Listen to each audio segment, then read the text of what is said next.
wabarakatuh. Hai teman-teman sekalian, selamat datang di podcast singkat kami.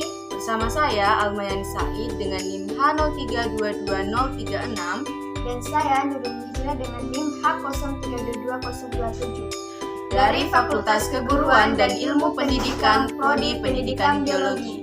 Kami berdua dari kelas Pendidikan Biologi A. Pada podcast singkat ini kami akan membahas apa sih itu kondricites dan osteochites. Nah, dari Alma nih, apa sih itu kondricites? Nah, kondricites ini merupakan kata yang berasal dari bahasa Yunani, di mana kondros artinya tulang rawan dan ichites itu artinya ikan. Jadi artinya adalah ikan yang bertulang rawan.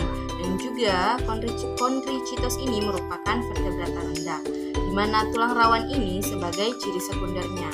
Kurang lebih seperti itu. Nah, kalau dari Nurul sendiri mengenai osteochites itu pengertiannya apa sih? Nah, osteochites itu berasal dari dua kata, yaitu osteon yang artinya tulang keras dan cheos yang artinya ikan. Itu. Nah, Alma tadi sudah menjelaskan mengenai apa sih itu kondricites. Nah, mengenai ciri umum dari kondricites itu seperti apa sih? Jadi, ciri umum yang dimiliki hewan bertulang rawan ini, yaitu yang pertama, ada yang bersisik dan ada pula yang tidak. Kemudian siripnya berpasangan, lubang hidung sepasang, memiliki spiraculum dan ada yang tidak. Kemudian pembuahan di dalam tubuh, dan celah insang ada yang 1, 5, dan 7 pasang, di mana letak celah insangnya ini terletak di lateral ataupun ventral, kemudian mulutnya terletak di ventral. Mungkin seperti itulah ciri umum dari kondricites ini. Nah, mengenai dari ciri umum yang dimiliki osteochites itu seperti apa sih? Apakah sama atau berbeda? Dari yang saya ketahui itu ciri umum dari kondricites sama osteochites itu berbeda. Nah, pertama, ciri umum dari osteochites itu tubuhnya berbentuk falciform, agak oval, meruncing dengan berbagai bentuk variasi. Nah, yang kedua itu celah insang tunggal di setiap sisi tubuh dengan penutup insang yang disebut dengan operculum. Nah, yang ketiga itu mempunyai gelembung renang sebagai paru-paru. Nah, pengertian sudah, ciri umum sudah. Nah, mengenai subkelas dari kondricites itu sendiri dan terbagi berapa serta contoh hewannya itu seperti apa sih? Nah, jadi subkelas dari kondricites ini dibagi menjadi dua, yaitu yang pertama elasmobranchi, yang artinya berasal dari kata elasmos yang berarti lempeng dan branchia yang berarti insang. Contoh hewannya itu seperti hiu dan juga pari.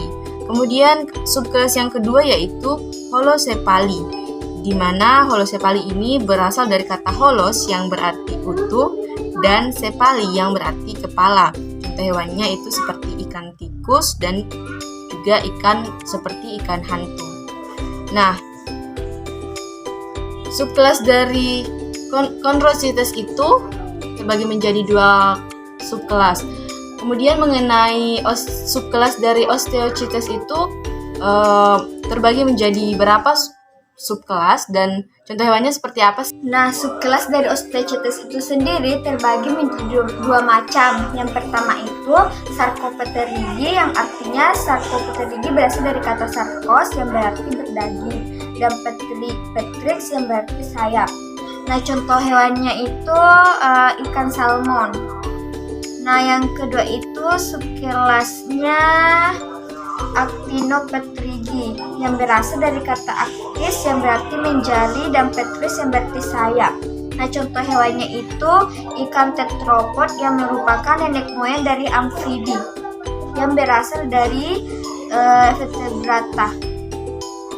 Nah, itulah tadi perbincangan singkat kami mengenai materi dari kondricites dan osteochites. Kepada Saudari Nurul, apakah ada sesuatu yang ingin disampaikan? Nah, dari saya mengenai penyampaian materi dari kami ataupun cara penyampaian kami yang kurang tepat mohon dimaafkan karena kami sama-sama belajar. Sekian dan terima kasih. Assalamualaikum warahmatullahi wabarakatuh. Dadah. Thank you for watching. Bye bye.